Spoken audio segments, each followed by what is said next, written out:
आज का जो विषय है, सांप से मिली मौत और सांप से ही मिली जिंदगी। एक ऐसी घटना जो बाइबल में आप लोगों को पढ़ने को मिलेगी, और जिन लोगों ने पढ़ रखा है उनको पता है कि एक ऐसा सांप था और जिसके द्वारा मौत मिल रही थी, सांप से मिल रही थी मौत, और फिर परमेश्वर ने उसी सांप को बना दिया जिंदगी। तो जब परमेश्वर आपने क्रोध में आकर के सांप दिए कि लोग मर जाएं, और फिर आपने बोला कि सांप की प्रतिमा बना लो ताकि लोग उसे देख के जिंदा हो जाएं, तो मेरे दिमाग में तो ये चला कि भाई सांप तो शैतान का रूप है, फिर सांप को देख करके जीवन कैसे, अगर सांप ही शैतान का रूप है तो सवाल उठता है ना कि प्रभु जब सांप शैतान का रूप है, क्योंकि जो देखता है सांप को वो देखता है मृत्यु को। जिसके घर में निकल आए, जितने भी ईसाई हैं जिनके घरों में अगर सांप निकला है तो सांप नहीं बोलते हैं, इसको शैतान बोलते हैं। तो फिर सांप जो था उसको भेजा किसने? परमेश्वर ने, ठीक है। उसके बाद पीतल का सांप बनवाया और उसको भी आज्ञा किसने दी? परमेश्वर ने। तो फिर परमेश्वर जब आप सांप भेज रहे हो, परमेश्वर जब आप सांप से ही इलाज भेज रहे हो, तो फिर ये जो सांप है ये तो मौत है, ये तो शैतान है, इसको तो कहते दूर हो जा, निकल जा। तो फिर ये लोगों के घरों में कैसे आया, लोगों के खेमों में कैसे घुस गया था, लोगों को डस रहा था और तुरंत मर जा रहे थे लोग। तो फिर सांप से मिली मौत और सांप से मिली जिंदगी। तो प्रभु ये जो घटना है, इस घटना के पीछे का मकसद क्या है? और आपको पता है ये सांप यहाँ पर एक दिखाई दे रहा है, जो मेडिकल वाले हैं वो दो सांप दिखाई देते हैं, मेडिकल का चिन्ह ही है दो सांप। दूसरा सांप आपको ऐसा ऐसा करके उसका मुंह इधर को होगा, बीच में ये डंडी रहेगी ऐसे करके, तो वो साबित कर देते हैं इससे मौत है तो इसी से जिंदगी है। जहर ही जहर को मारता है, यहाँ पे ये डायलॉग फिट बैठता है। तो आज का विषय है सांप से मिली मौत और सांप से मिली जिंदगी, और ये मिलेगा पढ़ने को आपको गिनती 21 के 4 में। फिर उन्होंने होर पहाड़ से कूच करके लाल समंदर का मार्ग लिया कि एदोम देश से बाहर बाहर घूम कर जाएं, और लोगों का मन मार्ग के कारण बहुत व्याकुल हो गया।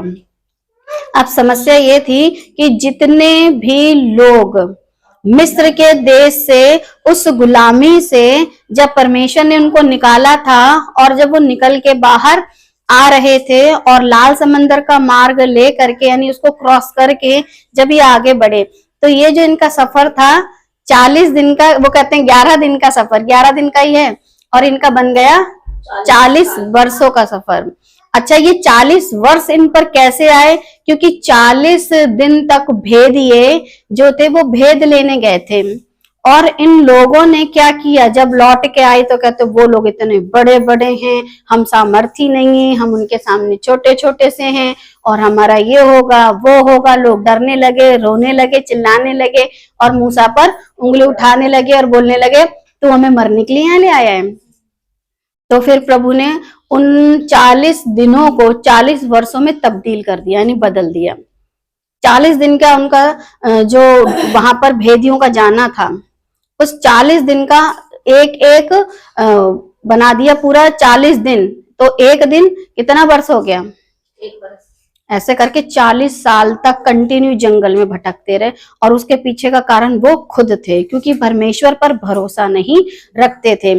हर समय परमेश्वर पर कुड़कुड़ाना, परमेश्वर के सेवक पर कुड़कुड़ाना, और अपने मन को हमेशा व्याकुल रखना। तो जब आप आज के समय की जो कलीसिया है उसकी भी कंडीशन यही है, यीशु मसीह का आना पता नहीं है। अच्छा, कुछ लोग ऐसा प्रचार करते हैं जैसे कि अभी आ जाएगा, जैसे अभी कुछ लोगों ने वीडियो बनाई थी 22 सितंबर को कलीसिया उठाई जाएगी, है ना, ऐसा कर करके कुछ लोग इतना डरा रहे हैं कि इंसान का मन व्याकुल हो रहा है, और कुछ लोगों ने इतना आराम आराम का कह रहे हैं जियो जिंदगी, जब आएंगे तब आएंगे, जब तक आप लोग बस प्रेज द लॉर्ड हालेलुया करते रहो। इसके चलते बहुत सारे ऐसे लोग हैं जिनका मन जो है मार्ग के कारण व्याकुल हो गया है, क्योंकि उनको मार्ग के विषय में पता नहीं है। अरे पता तो मूसा को भी नहीं था, लेकिन भरोसा तो था।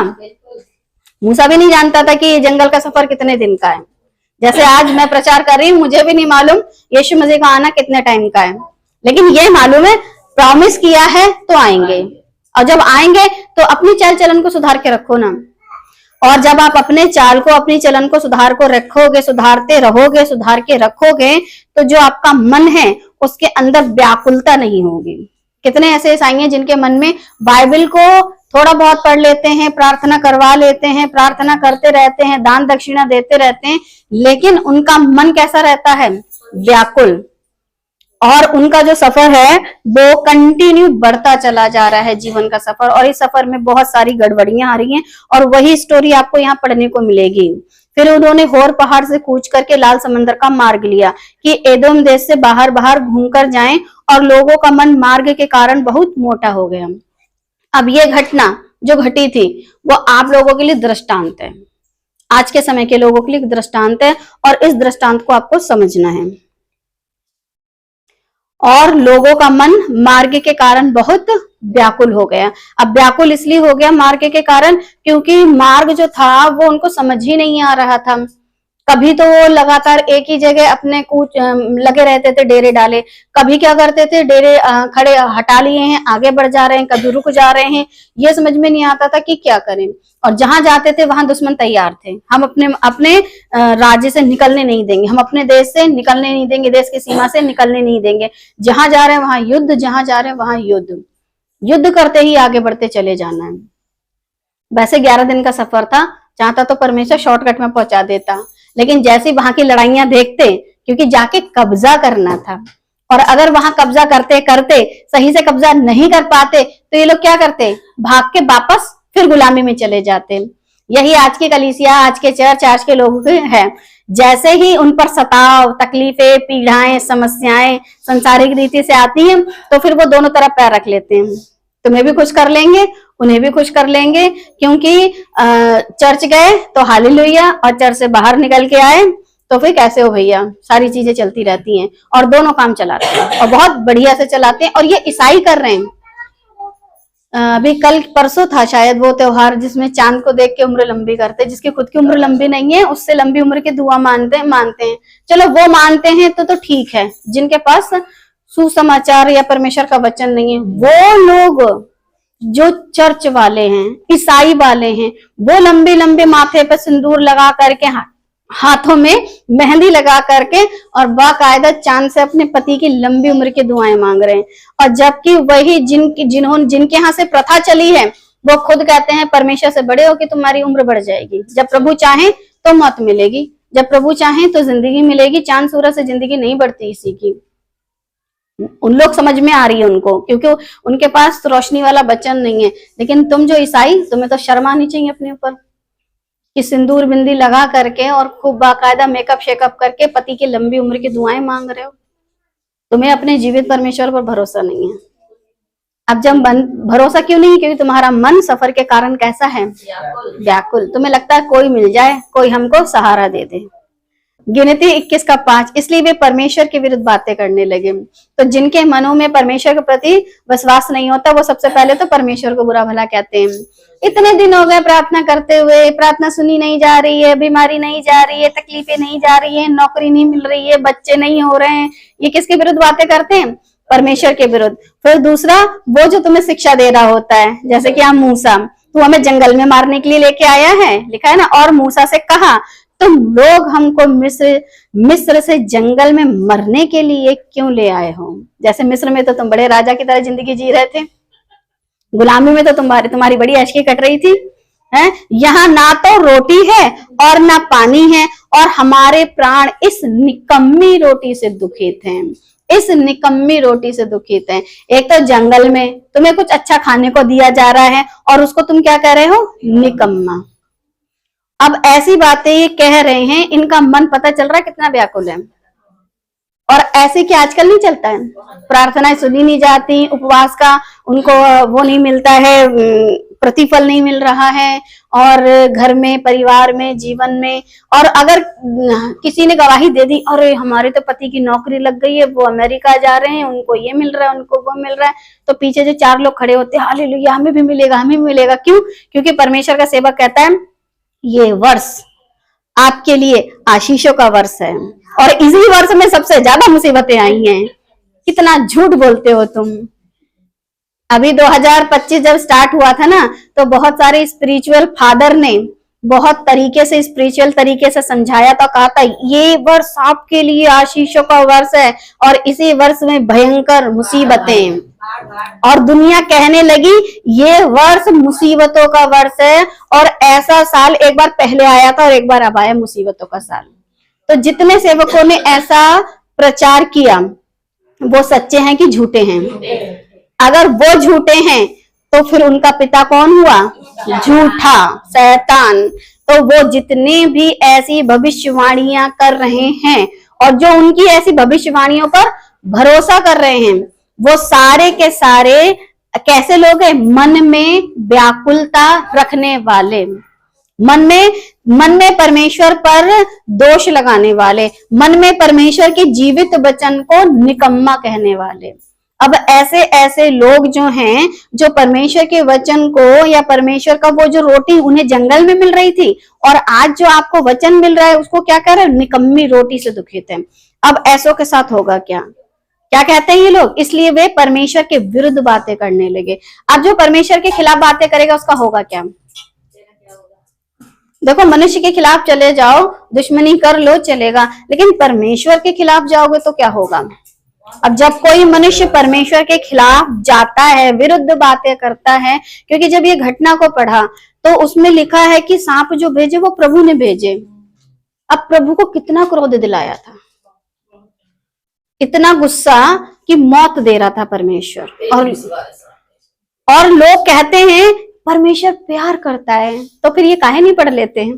पढ़ लिया करो कुछ ऐसी बातें जो तुम समझ जाओ कि प्यार करने वाला जब गुस्सा दिखाता है, क्योंकि जब आप उसके विरुद्ध बातें करते हो तो उसने क्या किया? फिर लिखा, तुम लोग हमको मिस्र से जंगल में मरने के लिए ले आए हो।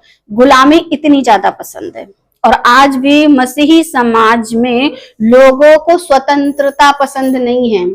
बाइबल बताती है कि तुम नई सृष्टि हो। अब जो मसीह में हैं वो नई सृष्टि हैं और पुरानी बातें बीत गई हैं, लेकिन ये पुरानी बातें लेके चल रहे हैं क्योंकि इन्हें आजादी पसंद नहीं है। आज भी वही सब बात, और आज भी वही दसवांश, और आज भी वही भाषाएं। अरे उत्पत्ति 11 में मिल गई थी, प्रेरितों के काम 2 अध्याय में मिल गई थी, भाषाएं विद अर्थ के साथ में, और अभी भी ये अनर्थ की बातों पर लगे हुए हैं। बिल्कुल ऐसे ही चल रहे हैं जैसे जंगल का 40 साल का सफर था, वैसे ही अभी भी चल रहा है। जो अच्छा सिखाता है उसको तो कोसते हैं, तो हमें मरने के लिए आया है। क्योंकि बहुत सारे लोग अपने पे पास्टरों को छोड़ करके शिक्षा, सही शिक्षा और खरी शिक्षा में आ जाते हैं, लेकिन जब उनका मन में तसल्ली नहीं मिलती है, जब उनके मन में तरावट नहीं मिलती है, क्योंकि मीठी मीठी बातें तो होती नहीं है।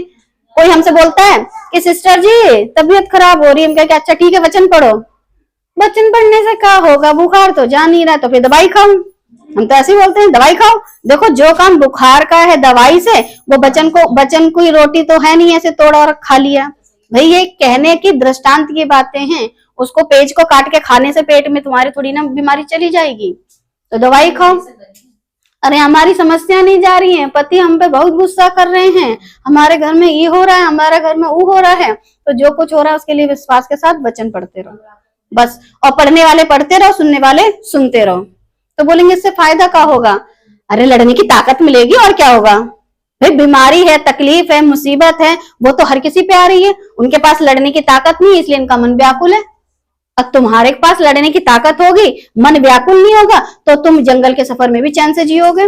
भाई आज भूख है, आज प्यास है, तो ये भरोसा है कि आज है कल नहीं होगी।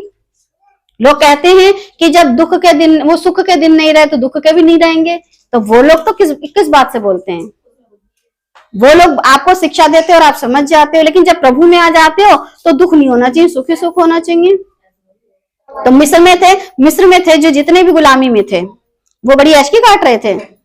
वहां पर भी तो तुम्हारे बच्चों को मारा जा रहा था, तुमको गुलाम रखा जा रहा था, तुमको टाइम पे खाना नहीं मिल रहा था, तुम गुलामी में कैसे जीवन जी रहे थे। ऐसे ही जब तुम अन्य जाति थे, प्रभु में नहीं थे, तब तो तुम्हारी बड़ी ऐशकी कट रही थी। सुबह 4 बजे नंगे पैर उठ करके जल का कटोरा लिए घूमते फिर रहे थे, फिर तुम्हें बुलावा आता था। अब तो तुम प्रभु को खुद बुला लेते हो, कितना फर्क है। इतना सब कुछ होने के बाद भी, प्रभु के पास आने के बाद भी आज भी तुम्हारी तकलीफें नहीं जा रही है, तो मन तुम्हारा व्याकुल है। और इस वजह से कहते हो कि हम इससे अच्छा तो पहले थे और मरने के लिए क्यों लिया। यहाँ ना तो रोटी है और ना पानी है। अरे हम, अब तो तुम प्रभु में आ गई हो, अभी भी बच्चा नहीं हो रहा। यीशु में आकर भी नौकरी नहीं मिल रही है, यीशु में आकर भी जिंदगी सुकून में नहीं कट रही है। यीशु मसीह में आकर इन सबसे लड़ने की ताकत मिल जाती है, हौसला मिल जाता है कि ये कुछ दिन की है। जैसे पिछले संडे बताया था, लाजर और धनवान ने अपनी ऐश काट ली। लाजर की ऐश की बारी थी, या तो 40 साल झेल लो या फिर अनंत काल तक। तो वो लोग क्या कहते हैं, जो कि जिनके मन व्याकुल है। यहाँ ना तो रोटी है और ना पानी है। समस्या रोटी पानी की नहीं, तुम्हारे मन की है। और इनका मन व्याकुल था, इसलिए ये कहते हैं यहाँ ना तो रोटी है और ना पानी है। ये अपनी समस्या बता रहे हैं। और हमारे प्राण इस निकम्मी रोटी से दुखित हैं, इस निकम्मी रोटी से जिसको परमेश्वर इनको समय समय पर दे रहे थे। जैसे आज अगर कोई आता है दुखी, परेशान, तकलीफ वाला, मुसीबत वाला, तो हम कहते बाइबल पढ़ो, तो वो कहता है अरे कब तक पढ़े। उसको कहते निकम्मी रोटी। वचन को, जो परमेश्वर का जो वचन है, हम कहते हैं यशाया की पुस्तक पढ़ो, कैसी तकलीफों में था। इर्मिया की पुस्तक पढ़ो, कैसी तकलीफ में था। मसीहा की पुस्तक पढ़ो, कैसी तकलीफ में थे। तो कहेंगे निकम्मी रोटी है। अरे हमें कोई ऐसा सोल्यूशन दो जिससे कि हमारी समस्या का समाधान हो जाए। तो जैसे इन लोगों ने जंगल के सफर में प्रभु के दिए हुए मन्ना को क्या कहा, निकम्मी रोटी। और आज भी जो परमेश्वर के वचन को क्या कहते हैं, अरे ये काम हमारा थोड़ी ना, पादरी का है वो पढ़ेगा, ये काम पास्टर का वो सिखाएगा। तो वो क्या कहते हैं परमेश्वर के वचन को, निकम्मी रोटी। और तुम प्रभु के वचन को निकम्मी रोटी कहते हो। और उसी वचन से जब बताया जाता है एलिया का दूना, तो क्यों ले लेते हो। है तो यही 66 किताबों वाली, उसी में से तो इनको क्या मिल रहा है, प्रभु का वचन, मन्ना मिल रहा है। इनके लिए निकम्मी रोटी है। आज आपको वचन मिल रहा है, आप उसको क्या कहते हैं, निकम्मी रोटी। अच्छी अच्छी बातें ले लेते हैं और जो बुरी बातें हैं और वो छोड़ देते हैं। इसमें उतना ही चाहिए है जितना प्रभु ने कहा है, वरना कीड़े पड़ जाएंगे। और आज भी सुसमाचार में उतना ही रखो, अन्यथा बढ़ाओगे या घटाओगे तो दिक्कतें आ जाएंगी। तो ये परमेश्वर की उस रोटी को क्या कह रहे हैं, निकम्मी। परमेश्वर का गुस्सा लोगों को मौत देने लगा, क्योंकि आपने क्या कहा, हमारे प्राण इस निकम्मी रोटी से दुखित हैं। जबकि यीशु क्या कहते हैं, परमेश्वर के मुंह के निकले वचनों से मनुष्य जिंदा रहेगा। शैतान से कहा, लिखा है परमेश्वर के मुंह के निकले वचनों से मनुष्य जिंदा। अब वो रोटी जो प्रभु के मुंह के निकले वचन थे, अब सही है, बदल गई रोटी बदल गई। परमेश्वर का गुस्सा लोगों को मौत देने लगा। भजन संहिता 76 का 7 बताता है, केवल तू ही भय योग्य है, और जब तू क्रोध करने लगे तब तेरे सामने कौन खड़ा रह सकता है। सिर्फ और सिर्फ परमेश्वर। तो इस दुनिया में जितनी अभी तक प्राकृतिक आपदाएं आई सन 2025 में, वो सब प्रभु ने भेजी। लग रहा उन सेवकों से पूछ के नहीं भेजी जिन्होंने भविष्यवाणी की थी 2025 वर्ष कैसा रहेगा, आशीषों का वर्ष।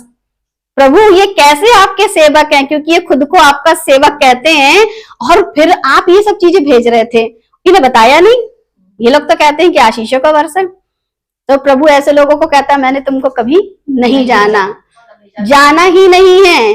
और जब मैंने नहीं जाना तो फिर जो कुछ मैं करूंगा वो तुम भी नहीं जानोगे। जब परमेश्वर के खिलाफ जाओगे तो परमेश्वर ही वो भय योग्य प्रभु है जो क्रोध करता है और फिर क्या करता है, लोगों के सामने खड़ा रहता है हिम्मत परमेश्वर के सामने खड़े रहने की, और तब के लोग नहीं खड़े रह सके। तो ये आज आपके लिए क्या एक दृष्टांत है, परमेश्वर के आगे अपने जीवन को सतर्कता के साथ व्यतीत करो। भजन संहिता 78 का 24, और उनके लिए खाने को मन्ना बरसाया और उन्हें स्वर्ग का अन्न दिया। अब ये मैं पॉइंट क्यों रख रही हूं, ताकि आपको पता चले वो झूठे थे, वो मक्कार लोग थे, क्योंकि परमेश्वर का वचन भजन संहिता के द्वारा, लेखक के द्वारा लिखवा रहा है, और उनके लिए खाने को मन्ना बरसाया। और जो ये लोग कह रहे थे कि हमें जंगल में खाने को रोटी नहीं है, और प्रभु कहता है कि मन्ना बरसाया, तो सच्चा कौन झूठा कौन, मनुष्य झूठा। अब झूठों को क्या मिलेगा? झूठ बोले जितने झूठ बोलने वाले हैं उनका पिता कौन हो जाता है? तो फिर तुमको क्या बोल रहे थे? हमको रोटी नहीं मिल रही है, और प्रभु का वचन बताता है खाने को मन्ना बरसाया। और कौन सा मन्ना? स्वर्ग का अन्न। तुमको जमीनी रोटी नहीं दी थी, लेकिन तुम उसको क्या कह रहे थे? निकम्मी रोटी। भजन संहिता 78 का 27, और उनके लिए मांस धूल के समान बहुत बरसाया, और समुद्र के बालू के समान अनगिनत पक्षी भेजे। झूठ बोलते हो, तुम्हें तो मांस मिल रहा था, खाने को मांस दिया जा रहा है, अनगिनत पक्षी दिए जा रहे हैं, और फिर भी क्या कह रहे हो? ना तो खाना नहीं है, नहीं तो पानी नहीं है, रोटी भी है, सब्जी भी है, वो भी मीट से। वाह वाह, इतनी अच्छी सब्जी रोटी मिल रही है, साथ में पानी मिल रहा है, लेकिन सब्र के साथ। ऐसा नहीं, ये कोई जोमेटो स्विगी तो है नहीं, अभी ऑर्डर करा तो 10 मिनट में 15 मिनट में पहुंच जाएगा। ये प्रभु का काम है, उसमें टाइम जाता है। और इतना सब कुछ परमेश्वर ने इनको जंगल के सफर में दिया। अच्छा, इतना सब कुछ खाने के बाद भी ये लोग डायलॉग क्या मार रहे हैं? हमको खाने को नहीं मिला, हमको पानी नहीं मिला। अब बताइए, खाना भी मिल रहा है, पानी भी मिल रहा है। गिनती 21 का 6। तो फिर प्रभु क्या करे? अतः यहोवा ने उन लोगों में तेज विष वाले सांप भेजे।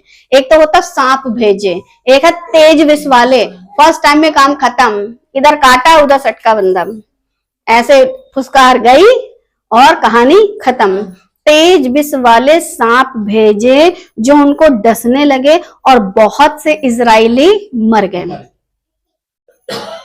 तेज विष वाले सांप कौन भेज रहा है? ये सांप तो शैतान है, आज्ञा कैसे मान रहा है? सबको मानते परमेश्वर की आज्ञा है।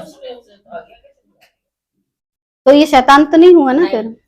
ये तो नॉर्मल जानवर है जो परमेश्वर ने उत्पत्ति के अध्याय में जब आप पढ़ोगे कि इस पृथ्वी पर बहुत सारे जानवरों को बनाया, उन जानवरों में ये जानवर भी आता है। ये वो शैतान नहीं है। अगर आज्ञा ही मान रहा होता तो आज भी आज्ञा खिलाफी वाले काम ही क्यों कर रहा है? तो शैतान को सांप से मत कनेक्ट करो, वरना ये तो आज्ञाकारी सांप हो गए। ये सांप आज्ञाकारी फिर कैसे लोगों को डस रहा है? इजरायली मर कैसे रहे हैं? तो जो जानवर है उसको जानवर रहने दो। जैसे अदन की वाटिका में परमेश्वर ने बहुत सारे जानवर बनाए, उनके नाम रखे, वो अलग है। लेकिन जो धूर्त और चालाक था वो शैतान, वो अलग है। ये उपमा दी गई है उसको, उसकी हरकतों की वजह से। इसलिए जितने भी आपके घरों में घुसते हैं, निकलते हैं, घूमते हैं ना, सब शैतान नहीं है। आप 2 पैर वाले शैतान हैं। जितने भी बाइबल लेके हालेलुया प्रेज द लॉर्ड करके आते हैं, बोलेंगे कि हमारे पास्टर को शैतान कहा। हाँ, अगर प्रभु की बातें नहीं बता रहे हैं तो 100% शैतान है, क्योंकि शैतान को आदत है परमेश्वर के वचन में मिलावट करने की। और अगर मिलावट चल रही है तो वो शैतान है, उसमें कोई बड़ी बात नहीं है। फिर वो चाहे आपका कोई ऐसा भी किसी भी तरीके का लाल पीले हरे नीले रंग के कपड़े पहना हुआ पादरी क्यों ना हो, हाथ में बाइबल हो, हालेलुया प्रेज द लॉर्ड कर रहा हो, अगर वचन में मिलावट करता है तो वो सांप है। मगर ये जो काट रहे हैं ये जानवर हैं। और हर जानवर, हर सृष्टि परमेश्वर की आज्ञा का ये भी आगे पालन करने के लिए। कहते हैं कि जब कोई सांप किसी इंसान को काटता है तो उसको खुद तकलीफ होती है कुछ समय तक के लिए। अब यहाँ पर ये काट रहे हैं, इन्हें खुद भी तकलीफ हो रही है, लेकिन फिर भी इनको काट रहे हैं। तो इसे कहते हैं कि परमेश्वर क्या कर रहे हैं? परमेश्वर का गुस्सा इन सारे ही लोगों पर, और ऐसे सांप भेजे कि इजरायली क्या कर रहे हैं? मर रहे हैं। परमेश्वर ने तेज विष वाले सांप क्यों भेजे? अब परमेश्वर ने तेज विष वाले सांप क्यों भेजे, उसके पीछे का कारण है, बाइबल से जानेंगे कि बाइबल क्या कहती है इस विषय में कि तेज विष वाले सांप क्यों भेजे। कारण क्या है? झूठ। अगर झूठ नहीं बोलते तो तेज विष वाले सांप नहीं भेजते, लेकिन कारण है झूठ। और झूठ क्या था इनका? यहाँ ना तो रोटी है और ना पानी है। तो जितने ये झूठ बोलते हैं, परमेश्वर के खिलाफ जाते हैं, इस दुनिया का कोई भी मनुष्य एक डायलॉग तो मारता है कि परमेश्वर भूखा उठाता है, नहीं उठाता है, भूखा उठाता है, सुलाता नहीं है। क्योंकि सोने से पहले खा के सोता है बंदा इसलिए और जब सो के उठता तो रोटी खा के नहीं उठता है। ये वो डायलॉग हो गया कि ये जो दवाई है ये दो ढक्कन ले लेना सोने के बाद उठने से पहले। अब बंदा कब ले वो दवाई, ये वो वाला हाल हो गया। तो ऐसी दवाई मत दो, बंदा मरीज बेचारा कभी जिंदगी में ठीक नहीं होगा। इसलिए हर एक इंसान का एक ही डायलॉग है कि परमेश्वर भूखा उठाता है, सुलाता नहीं है, क्योंकि वो हमको रोटी पानी देता है। और ये कैसे लोग हैं जो सरासर क्या बोल रहे हैं, अभी मैंने भजन संहिता में से पढ़वाया, मांस भी मिल रहा है, खाना भी मिल रहा है और चट्टान से जो पानी था वो भी मिल रहा है। तो फिर ये लोग कैसे हुए, और झूठ बोले पहले कहते थे कौवा काटे, लेकिन यहाँ पर तो हम लोग एक गेम खेलते थे, मुझे आज भी वो गेम याद है, झूठ बोलना पाप है नदी किनारे और वही तुम्हारा बाप है। तो फिर तुम्हारा बाप तुम्ही को काट रहा है। इसलिए इन झूठों ने परमेश्वर के वचन को, परमेश्वर की आज्ञा को, परमेश्वर का दिया हुआ रोटी और पानी को कहा हमको ये नहीं मिला और ये हैं झूठे। इसलिए इनके पास भेजे तेज विष वाले सांप। जंगल में कलीसिया झूठ बोल रही थी, क्योंकि जंगल के जो लोग थे वो भी एक कलीसिया थी। और कलीसिया क्या बोल रही थी, अच्छा आज की कलीसिया तो सच्ची है, आज की कलीसिया सच्ची है, आज की कलीसिया झूठ नहीं बोलती है। आज की कलीसिया को परमेश्वर ने पहले से पवित्र आत्मा दे रखा है, मगर ये फिर भी मांग रहे हैं और कहते हैं हमारे पास पवित्र आत्मा नहीं है। नहीं है तो फिर ये प्रेरितों का काम पहले अध्याय में, दूसरे अध्याय में जो आपको पढ़ने को मिलता है, और परमेश्वर ने हर एक उद्धार पाने वालों को पवित्र आत्मा पहले दे दिया है, उनका अभिषेक पहले कर दिया है। तो तुम पास्टर से दोबारा अभिषेक, दोबारा पवित्र आत्मा मांगते हो, सच्चे हो कि झूठे हो। इसीलिए इनके पास भी स्नेक भेजे गए हैं, और ऐसे स्नेक भेजे गए जो इनको धीरे धीरे डस रहे हैं। लेकिन अब यह है कि इसका जो इनकी जो मौत है अब परमानेंट हो जाएगी। अभी तक टेम्पररी मौत मिल रही थी इन लोगों को, ठीक है, जो देख रहा था वो बच जा रहा था। लेकिन अब वाले जो झूठ में फंसे हुए हैं, आपकी कलीसिया जो झूठ में फंस रही है, आपको परमानेंट मृत्यु मिलेगी, क्योंकि आपके पास निकम्मी रोटी नहीं है, स्वर्ग से परमेश्वर का दिया हुआ पुत्र और उसके शब्द और उसके वचन है। और फिर भी आज की कलीसिया भी इसी ही कंडीशन में है। रोटी इनको मिली थी और फिर भी इन्होंने इस रोटी को क्या कहा, निकम्मा। आज क्या परमेश्वर का पवित्र आत्मा दिया नहीं जो बार बार मांगते हो, और दिया है और फिर भी मांग रहे हो। पानी इनको समय समय पर दिया था और फिर भी ये क्या कर रहे थे, झूठ बोल रहे थे। और आज की कलीसिया के लिए तो परमेश्वर का वचन क्या है, परमेश्वर यीशु मसीह क्या कहते हैं, मैं जीवन की और मैं जीवन का जल हूं, और मैं स्वर्ग का क्या हूं, दरवाजा, वो रास्ता, मैं भेड़ों का मालिक हूं, मेरी आवाज को सुनो, मेरी भेड़ें मेरा शब्द पहचानती हैं। आज सब कुछ तो यीशु मसीह है, यानी कि वचन यीशु मसीह, और उसी को सही से नहीं पढ़ते हैं। आज भी लोग अलग से पास्टर जी से मांगते हैं। जैसा पास्टर, जैसा मूसा था वैसे ही कलीसिया थी। ना तो मूसा को पता था कितने सालों का सफर है, और ना ही कलीसिया को पता था। वैसे ही आज भी पवित्र आत्मा या फिर अन्य भाषा या कोई भी किसी भी प्रकार का दान या वरदान देने का काम किसका है, तो फिर उस पादरी से क्यों मांगते हो, या कोने क्षेत्र में जाकर के अकेले में ऐसी लंबी प्रार्थनाएं करके क्यों मांग रहे हो। जब प्रभु को पता है और जब प्रभु को देना है, वो अपने समय पर देते हैं या जबरदस्ती मांगने से देते हैं। इन जंगल के सफर में इनको पानी की घटी थी, लेकिन प्रभु ने कब दिया, अपने समय पर। और जबरदस्ती इन्होंने मांगा तो फिर जो लीडर था उसको भी गुस्सा आया, उसने बातें नहीं की चट्टान से, चट्टान पर मार दिया। और जिसके चलते जिसका नाम है मूसा, वो भी कनान नहीं पहुंच पाया। तो आपकी हरकत से आपका लीडर और आपकी लीडर की हरकत से आप कनान नहीं पहुंच पाओगे। क्योंकि एक लीडर ऐसा भी था जिसने कह दिया यही परमेश्वर है, उपासना करो, और बना क्या रखा था, बछड़ा। यही तुमको मिस्र की गुलामी से ले आया। तो लीडर ऐसे भी है, लीडर ऐसा भी जिसको गुस्सा दिलाओगे तो वो तो नहीं जाएगा, लेकिन तुम चले जाओगे। लेकिन उसके लिए एक अच्छी बात थी कि प्रभु ने उसकी मिट्टी खुद दी। तुम्हारी मिट्टी ऐसी पड़ी सड़के रह जाएगी, क्योंकि वो अच्छा था, उसको प्रभु ने खुद ही संभाल लिया। तुम बुरे हो, तुमको नहीं संभालेगा। इसलिए परमेश्वर जो पानी दे रहे हैं, जो खाना दे रहे हैं, उस परमेश्वर को अपने व्याकुल मन और हठी मन के कारण रिस ना दिलाओ।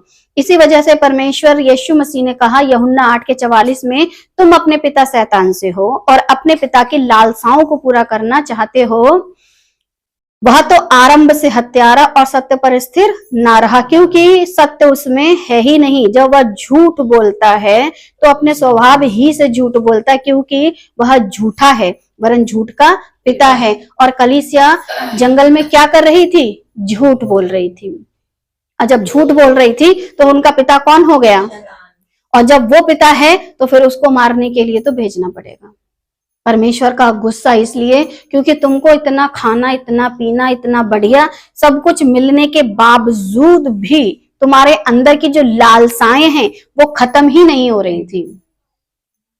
सफर ज्यादा लंबा अगर होता गया तो इन निकम्मों की वजह से, और आज भी अगर यीशु का आना नहीं हो रहा है तो कुछ निकम्मों की वजह से, क्योंकि वचन में मिलावट पर मिलावट कर रहे हैं और लालसाओं को पूरा करने के चक्कर में शरीर, संसार और यहाँ की बातों में लगे हुए हैं। प्रभु ऐसा देता, प्रभु वैसा देता, प्रभु तकलीफें नहीं देता, प्रभु मुसीबतें नहीं देता। तो फिर बाइबल को क्यों नहीं पढ़ते कि परमेश्वर मुसीबतें भी देते हैं, तकलीफें भी देते हैं, बीमारी भी देते हैं, समस्याएं भी देते हैं। तुम क्यों नहीं पढ़ते हो? क्यों कलीसिया को गलत सिखा रहे हो? और उनकी लालसाएं और तुम्हारी लालसाएं इतनी बढ़ रही हैं जिसके चलते तुम्हारा पिता वो हो जा रहा है जो स्वभाव से झूठा है, हत्यारा है, सत्य पर स्थिर ना रहा। और तुम भी सत्य पर स्थिर नहीं हो। और ऐसे लोग, ऐसा चर्च, ऐसे पादरी, ऐसी कलीसिया का क्या होगा जो परमेश्वर में झूठ पर झूठ बोलते हैं। गिनती 21 का 7, तब लोग मूसा के पास जाकर कहने लगे हमने पाप किया है। वो भी कब? जब मरने लगे। जब मरने लगे तो इन्हें लगा कि अरे अब गलती हो गई। जब एक के बाद एक परिवार के लोगों की लाशें बिछ गई, उनकी मौत की वजह फिर कौन हुई? मन तुम्हारे व्याकुल थे, भोजन तुम्हें चाहिए था, पानी तुम्हें चाहिए था, सिरदर्दी तुमने करी, और जब मौत आने लगी तो फिर रोने लगे। जैसे अभी बीते दिनों में पूरा इंसान का घर उसका खुद का कब्रिस्तान बन गया। कब्रिस्तान की जरूरत ही नहीं पड़ी क्योंकि उनके घर ही उनकी कब्र बन गए थे। अब ऐसे समय के लोग, उनमें जाने कितने ऐसे ईसाई भी होंगे जिनकी कब्र बन गई होगी वहीं की वहीं। और जब लोग मरने लगे तो कहते हैं मूसा के पास आकर कि हमने पाप किया है, हमने यहोवा और तेरे विरुद्ध बातें की। यहोवा से प्रार्थना कर कि वह सांपों को हमसे दूर करे। अब प्रार्थना करने के लिए किससे कह रहे हैं? मूसा से। तब मूसा ने उनके लिए प्रार्थना की। अब ये तो वो लीडर है कि जैसा ये लोग कहते थे वो समझाता था, पर नहीं समझते थे। फिर इनके लिए क्या करता था? प्रार्थना करता था। और बातें करने के टाइम पर मुंह में क्या हो जाता था कि तब बोलते समय नहीं समझ में आता था कि किसके खिलाफ बातें कर रहे हैं। हमने यहोवा के और तेरे विरुद्ध बातें की हैं। तो बातें करने से पहले सोच लो कि क्या होगा। आपकी बातें, आपका निर्णय, आपका फैसला, आपके मन की व्याकुलता, आपका परमेश्वर पर दोष लगाना आप पर भारी पड़ जाएगा। यहोवा से प्रार्थना कर। और आज भी यही चल रहा है, जब बकवास करते हैं तो अपने मन से करते हैं, और जब प्रार्थना की बारी आती है तो पादरी साहब दुआ कर दो। अब आपके अंदरूनी जीवन में क्या चल रही है गड़बड़, तो फिर खुद प्रार्थना करो। यहाँ पर मूसा ने प्रार्थना करी, मना कर देना चाहिए था, बकवास तुमने करी तो प्रार्थना खुद करो। हम तो ऐसे ही करते हैं, अरे आप तो हमारे लिए प्रार्थना नहीं कर सकती हो। एक बहन ने प्रार्थना की, करने के लिए बोला था, मैंने तो साफ शब्दों में मना कर दी, मैंने खुद करो। दर्द तुम्हारे पेट का है, दर्द तकलीफ तुम्हारी है, समस्या तुम्हारी, खुद करो प्रार्थना। तो वो बाद में बोलती है कि अरे वो तो बड़ी अजीब सिस्टर है, प्रार्थना नहीं करती है। तो अच्छी बात है ना, नहीं करते हैं, खुद करो ना। भाई तुम्हें पता है तुम्हारी समस्या क्या है, मुझे थोड़ी ना पता है। करो। मन में व्याकुलता किसके है? जिसके मन में व्याकुलता, मुझे क्या पता तुम्हारे मन में क्या चल रहा है। तुम मन ही मन परमेश्वर को गालियां बक रहे हो, और मैं उसी परमेश्वर से तुम्हारे लिए दुहाइयां दे रही हूँ कि प्रभु माफ कर दो। प्रभु तो मन की जानता है। तुम्हारे मन से शराब नहीं जा रही है, कबाब नहीं जा रहा है, बुरी बातें नहीं जा रही हैं, जाने कैसी कैसी जिंदगी में तुम्हारी बदतमीजियां भरी पड़ी हैं, और मुझसे कहो मैं प्रार्थना करूं। पहले खुद तो अपने अंदर से गंदगी साफ करो। तुम्हारे खुद के मन में तो गंदगी भरी है। मैं यहाँ दुआ कर रही हूँ, वहां तुम ऐशकी काट रहे हो, क्यों करूं? खुद कर लो प्रार्थना। क्योंकि मन से करोगे या मुंह से करोगे, अगर मुंह से प्रार्थना करोगे, मन में गड़बड़ रखोगे तो प्रभु ऐसे नहीं सुनेंगे। और अगर मैं तुम्हारे लिए प्रार्थना कर रही हूँ और मन में तुम्हारे गड़बड़ है तो प्रभु वैसे ही नहीं सुनेगा। तो जब प्रभु ने सुननी नहीं है तुम्हारी हरकतों की वजह से, तो भी मैं क्यों करूं टाइम वेस्ट। अपनी प्रार्थना अपने तरीके से अगर करने का है तो खुद करो, क्योंकि मन तुम्हारे व्याकुल है। जितने भी लोग हैं मन आपके व्याकुल हैं, प्रार्थना आपकी खुद की होनी चाहिए, क्योंकि परमेश्वर मन को देखते हैं। इसलिए प्रार्थना यहाँ पर मूसा ने की, लेकिन हमें और आपको प्रभु ने क्या दी है?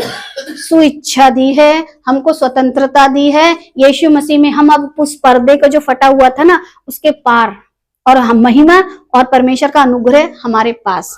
तो हमको पूरा हक है, हमको पूरा हक है कि हम खुद प्रार्थना करें। गिनती 21 का 8, यहोवा ने मूसा से कहा, एक तेज विष वाले सांप की प्रतिमा बनाकर खंबे पर लटका, तब जो सांप से डसा हुआ उसको देख ले वह जीवित बचेगा। समस्या दी, साथ में समाधान दिया, और समाधान में प्रतिमा बनाने को कहा। अब मूसा जी इतने टैलेंटेड थे, इनको सांप बनाना भी आता था। कैसे? सांप बनाना भी आता था कैसे? अब आप, वो हारून बनाता था। हारून की परवरिश अलग गोसेन देश में हुई थी, मूसा की परवरिश मिस्र में हुई थी। मिस्रियों को ये कला आती थी क्योंकि वो देवता पूजते थे। वहां उनका जो जो जो यहाँ पर ताज रहता है ना उसमें, हाँ, तो आप देखिए कारीगरी कब काम आई। परमेश्वर ने बोला प्रतिमा बना, और आप जैसे हम जैसे लोग होते तो कहते कैसे बनाएं, हमें तो बनाना नहीं आता है। और बिल्कुल बाकायदा वैसा ही सांप फटाफट उसने बना डाला। और जब तक वो बना रहा था सांप, और सांप बनाया कैसे होगा? पीतल का सांप बनाया। तो पहले पीतल को खूब तेज आंच पे उसका लिक्विड बनाया, और जब वो लिक्विड बन गया तो उसका एक सांचा बनाया, और उस सांचे में उस लिक्विड को डाल दिया, और फिर उसको सुखाया। जब वो सुखा के सॉलिड बना तब वो सांप बना।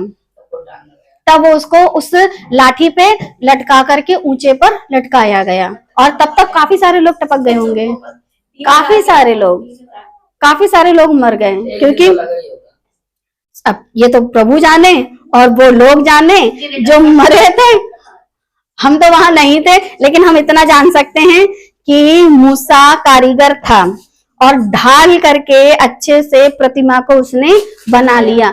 उसका भाई और ज्यादा टैलेंटेड था जिसने बछड़ा बनाया।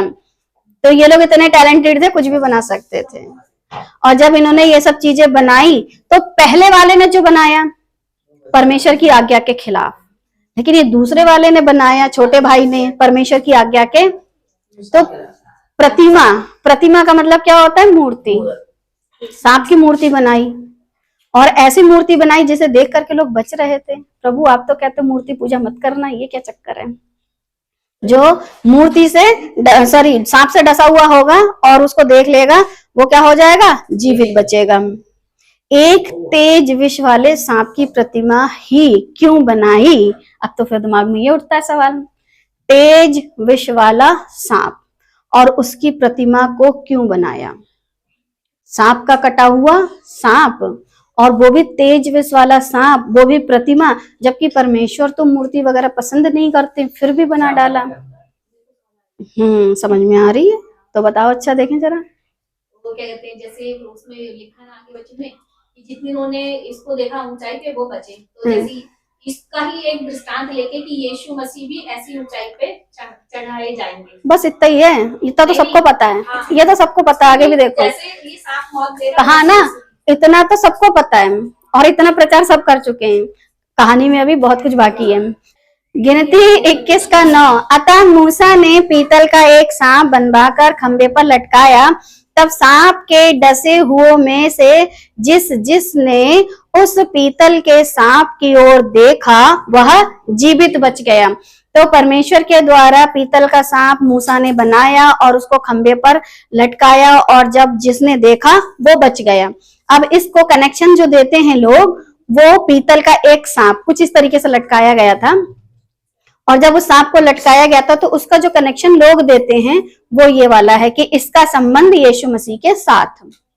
कुछ चीजें बाइबल की बिल्कुल दृष्टांत का कनेक्ट कर लेते हैं, और जब कुछ चीजें हम बताएं वो दृष्टांत कनेक्ट नहीं कर पाते हैं। अपनी मर्जी की पढ़ाई कर रहे हैं, जो मेरे मन को भाएगा मैं बस उसी को कनेक्ट करूंगा, और जो मेरे मन को समझ में ना आए उसे कनेक्ट बिल्कुल नहीं करूंगा। ना ना सिस्टर, ये गलत है, ये ना सिखाओ। आप अपनी मर्जी से कनेक्ट कर लेते हो। इसका संबंध यीशु मसीह के साथ, तो यीशु मसीह सांप है, तो फिर क्यों लटकाया गया? यीशु को भी तो मौत मिली थी, यीशु मौत है, यीशु मसीह को मौत मिली थी। ऐसे तो जब वहां पर क्रूस की सजा सबको दी जाती थी रोमी साम्राज्य में, तो जितने क्रूस पे लटकाया जाता सबको मौत मिल रही थी, तो क्या फिर बाकी सारे लोग भी क्या हैं? वहां पर उत्पत्ति में कि सबको इसके मौत सबसे पहले सबको मिली थी, तो सबको तो मिली, लेकिन वहां पर जैसे कि यहाँ पर ये जो चित्र है, ये क्रूस का चित्र है, इस पे जो टंग रहा था, तो टंगे तो 3 थे, टंगे तो यीशु के टाइम पर 3 थे, 2 डाकू थे दाएं में और 1 मसीहा, ठीक है। तो फिर जब ये 3 टंगे हुए थे, उसके बावजूद भी जो सांप का जो कनेक्शन है वो यीशु मसीह से कर दिया। यीशु मसीह सांप है। जब तुम कनेक्शन जोड़ करके बताते हो तो फिर हम सवाल पूछेंगे, और जब हम कनेक्शन जोड़ के बताते हो तो तुम भी सवाल पूछते हो, फिर कैसे कनेक्शन जोड़ लिया? इसका संबंध यीशु मसीह के साथ, और यीशु खुद इस बात को रखते हैं। यूहन्ना 3:14 बताता है, यूहन्ना 3:14 में लिखा, और जिस रीति से मूसा ने जंगल में सांप को ऊंचे पर चढ़ाया, उसी रीति से अवश्य है कि मनुष्य का पुत्र भी ऊंचे पे चढ़ाया जाए। अब ये जो आयत है ये यीशु ने कही, लेकिन ये जो आयत है क्या पुराने नियम में कहीं लिखी हुई है? नहीं। आपको पढ़ने को मिलेगी कि नहीं? ये आयत पुराने नियम में लिखी है कि नहीं? पढ़ने को मिलेगी कि नहीं? ठीक है, लेकिन ये घटना लिखी हुई है, घटना। ये जो घटना घटी थी इसको मैंने बताया दृष्टांत है, और इसी दृष्टांत को लेकर के यीशु ने कहा जैसे सांप ऊंचे पर चढ़ा वैसे मनुष्य का पुत्र भी ऊंचे पर चढ़ाया जाएगा। ये दृष्टांत यीशु ने लिया। वैसे ही 40 साल जंगल के सफर में मन की व्याकुलता, खाना पानी जो कुछ था वो भी तो मैं दृष्टांत की रीति पे समझा रही हूँ कि इन सब के चक्करों में अनंत जीवन मत खो दो, वरना जैसे ये जंगल के सफर में मर गए वैसे ही आप भी संसार में मर जाओगे, अनंत जीवन कभी नहीं पा पाओगे, सिर्फ दृष्टांत की रीति पर। और यीशु ने समझाया इस घटना को रखते हुए कि जैसे सांप ऊंचे पे चढ़ाया गया वैसा मनुष्य का पुत्र यानी यीशु मसीह भी ऐसे ही ऊंचे पे चढ़ाया जाएगा, और इसको यीशु ने खुद कनेक्ट किया। इस वजह से लोग उस घटना को समझ गए, लेकिन हर घटना को यीशु ने कनेक्ट करके नहीं बताया। उसको तो आप कौन समझाएगा? आपको परमेश्वर का पवित्र आत्मा तब समझाएगा ना जब वचन को पढ़ोगे। परमेश्वर का आत्मा दिया ही वचन को पढ़ने और समझने के लिए है, रबा सबा बोलने के लिए या फिर नाचने गाने उछल कूद करने हाहा करने शोर मचाने रोने चिल्लाने के लिए नहीं दिया गया है। वचन को समझने के लिए दिया गया है, दृष्टांतों को समझने के लिए दिया गया है। और अगर परमेश्वर का वचन समझ नहीं आता तो पवित्र आत्मा आपको नहीं दिया गया है। और अगर चाहिए पवित्र आत्मा तो पहले वचन को सही से पढ़ो, उसके राज्य धर्म की खोज करो, तो कुछ ऐसा नहीं है, सब कुछ मिलेगा। और ये दृष्टांत आपको मिल गया क्यों? क्योंकि लिखा था। लेकिन सवाल तो आगे फिर भी उठता है, एक तेज विष वाले सांप की प्रतिमा ही क्यों बनाई? दोबारा से सवाल उठ रहा है। अब बताइए, अब जवाब दो। पहले तो बताया था कि तुमने कि झूठ है, झूठ के कारण दिया, लेकिन प्रतिमा क्यों बनाई?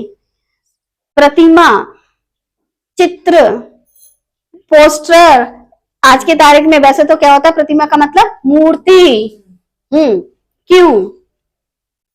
जो पहला मैंने पूछा उसका जवाब जो तुमने दिया वो जवाब मैंने दे दिया, क्योंकि दुनिया यही जानती है, क्योंकि यीशु ने कहा। अब मैं फिर पूछूंगी सवाल, तेज विष वाले सांप की प्रतिमा ही क्यों बनाई?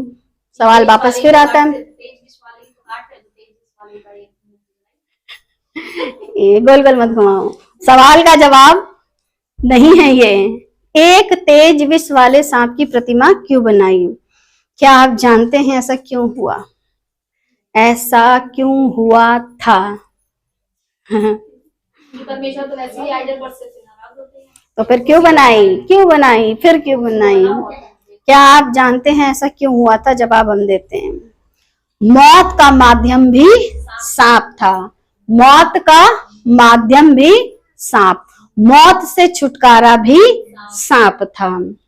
अब माध्यम सांप, मौत देने के लिए, छुटकारा भी सांप, जिंदगी देने के लिए। मौत और जिंदगी परमेश्वर देते हैं। जब सांप आए, मौत दी, वो भी परमेश्वर ने दी। जब उससे छुटकारा दिया, वो भी परमेश्वर ने दिया। तो इसका कनेक्शन, मौत का कारण था आदम, मौत का असली कारण आदम। आदम की वजह से पूरी दुनिया में मौत आई, और मौत से छुटकारा भी आदम। मौत से छुटकारा भी कैसे मिला, किसके जरिए मिला? आदम के जरिए, है ना। एक आदम के जरिए मृत्यु आई, तो दूसरी आदम के जरिए मृत्यु से छुटकारा। ये था उस सांप का असली दृष्टांत, जो कि कुछ इस प्रकार लिखा हुआ, पहला कुरिन्थियों 5:45। ऐसा ही लिखा भी है, प्रथम मनुष्य अर्थात आदम जीवित प्राणी बना, और अंतिम आदम जीवनदायक आत्मा बना। क्योंकि पहले आदम को मृत्यु आई, और मृत्यु किसी को रहने नहीं देती थी, लेकिन जैसे ही यीशु को मृत्यु आई, 3 दिन बाद मृत्यु खत्म, क्योंकि यीशु जिंदा। तो पहले आदम यानी पहला सांप मौत दे रहा था, दूसरा सांप जिंदगी दे रहा था। रीजन क्या है? पहले के द्वारा मौत आई और दूसरे के द्वारा जीवन आया, और दोनों का कनेक्शन आदम से और मसीहा से। पहला आदम, अंतिम आदम। और जब इसमें आने के बाद आपके पास मृत्यु है, तो ध्यान रखो, इसमें आने के बाद अनंत जीवन है। यहाँ कोई शक की बात ही नहीं है। तो जितने ये कहते हैं कि फिर मुर्दे कैसे जिएंगे, जैसा मसीहा जिया, ये विश्वास रखो ना। अगर ये विश्वास आपके पास है कि अंतिम आदम जो है, अब वो कहता है कि मैं क्या हूं, अब पहले मैं मर गया था, अब कभी मरने का नहीं, अनंत काल तक, हमेशा तक, पृथ्वी के अंत तक, जगत तक, सब जगह प्रभु ही प्रभु है। प्रकाशित वाक्य पढ़ लो, मैं मर गया था, मैं जी गया हूं। तो फिर अंतिम आदम, इसके अलावा अब मौत नहीं आएगी। लेकिन उनको जिनका मन व्याकुल नहीं होगा, उनको जीवनदायक आत्मा मिलेगा, जो लोग प्रभु पर 100% विश्वासी होकर के इस संसार में रहेंगे, जिएंगे, सीखेंगे, सिखाएंगे। पहला कुरिन्थियों 15:47। प्रथम मनुष्य धरती से था अर्थात मिट्टी का था, दूसरा मनुष्य स्वर्गीय, और जो स्वर्गीय है उसने क्या दिया? अनंत जीवन। इसी वजह से वो चिन्ह यीशु के मरने और आदम की लापरवाही, अनाज्ञाकारिता, और यीशु की आज्ञाकारिता, दोनों को दर्शाता है। हाँ, एक प्रतीक, प्रतिमा के रूप में बनाया गया ये सब चीजें। पहला कुरिन्थियों 15:21। क्योंकि जब मनुष्य के द्वारा मृत्यु आई, तो मनुष्य ही के द्वारा मरे हुओं का पुनरुत्थान भी आया। जब एक सांप के डसने से मौत आई, तो दूसरे सांप को देख करके जिंदगी मिल रही थी। ये दृष्टांत आपको समझ में नहीं आता कि एक मनुष्य के द्वारा मृत्यु, तो दूसरे मनुष्य के द्वारा पुनरुत्थान। अब यीशु मसीह पे क्यों नहीं भरोसा करते? क्योंकि बहुत सारे लोग कहते हैं कि अरे तुम्हारा मसीहा मुर्दों में से जिंदा नहीं हुआ, तो फिर आदम के जरिए मौत कैसे मिलने लगी तुम लोगों को? पहले इसका डिफाइन करके बता दो। हर जाति, हर कुल, हर भाषा का इंसान मरता है। क्यों मरते हो? कहां से मौत आई? और अगर तुम्हें मौत के विषय में नहीं पता है, तो फिर पुनरुत्थान के विषय में भी बात मत करो, क्योंकि तुम्हारे पास वचन का वो ज्ञान नहीं है, वो शिक्षा नहीं है। और प्रभु ने हमको हर एंगल से वचन से शिक्षित किया है। अगर हम कहें आदम के जरिए मौत आई, और लोग कहते हैं कि नहीं आदम तो इनका पुरखा था, तो तुम्हारे पास मौत किसने दे दी?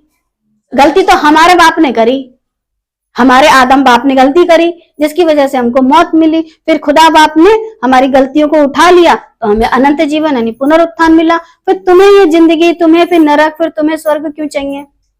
तुम तो अपनी जिंदगी अपनी तरीके से जियो ना। पूरी दुनिया पर मृत्यु आदम के द्वारा, तो फिर पूरी दुनिया पे उद्धार का जो रास्ता है, पुनरुत्थान है, वो भी तो मसीहा के द्वारा। तो पूरी दुनिया के लोग झुटला नहीं सकते इस चीज को। और ये सबके लिए है पुनरुत्थान, और पुनरुत्थान सबके लिए है। तो ध्यान रखो, पिछली बार पढ़वाया था, जो अच्छा काम करेगा अच्छे के लिए उठेगा, जो बुरा करेगा बुरे के लिए उठेगा, उठेंगे सभी। तो पहले मनुष्य के द्वारा पहला सांप काटने से मौत, फिर दूसरा सांप देखने से जिंदगी, और इसका कनेक्शन दिया आदम से मसीहा से, इन दोनों कनेक्शन को जोड़ के बताया। जिसने उस पीतल के सांप की ओर देखा वह जीवित बच गया। आपका सही नजरिया ही आपका बचाव है। वैसे ही आज भी बाइबल को सही ढंग से अगर पढ़ लिए तो फिर आप बच जाओगे। कुल मिलाकर के परमेश्वर के वचन को सही ढंग से पढ़ना और उसके अनुसार जीवन व्यतीत करना और लोगों को सिखाना ही आपके जीवन का बचाव है। इसके अलावा कहीं और से आपका बचाव नहीं हो सकता। उस पीतल के सांप के अलावा उन्होंने जिस पर भी नजर डाली होगी मर गए होंगे, लेकिन उस पीतल के सांप पर नजर डालने से उनका नजरिया सही तो उनका बचाव भी हो गया। वैसे ही आज बाइबल जो है आपके लिए बचाव का कारण है, वचन जो है। और अगर बच गए तो नजरिया आपका सही है, और अगर नहीं बच पाए तो आपने अभी तक प्रभु और उसकी बातों को समझा नहीं है। आज की वर्तमान कलीसिया क्या अपनी नजर वचन पर लगा रही है? आज की कलीसिया अपनी जो नजर है वचन पर नहीं लगा रही है। अगर लगा रही होती तो चिन्ह और चमत्कारों के पीछे क्यों जाती? अच्छा, जिस घटना को मैंने बताया ये एक बड़ा ही चिन्ह था और चमत्कार था। ऐसा चमत्कार कि जिस जंगल में 40 साल के सफर के बीच में इनको सांप पहले तो कभी नहीं काटे, फिर अचानक से इतने सांप निकल आए। तो ये क्या था? चिन्ह और चमत्कार। वैसे ही एक पीतल का सांप जिसके अंदर ना जान है ना कुछ है और एक धातु से बना हुआ, उसको देख करके जीवन, ये क्या था तुम्हारे लिए? चिन्ह और चमत्कार।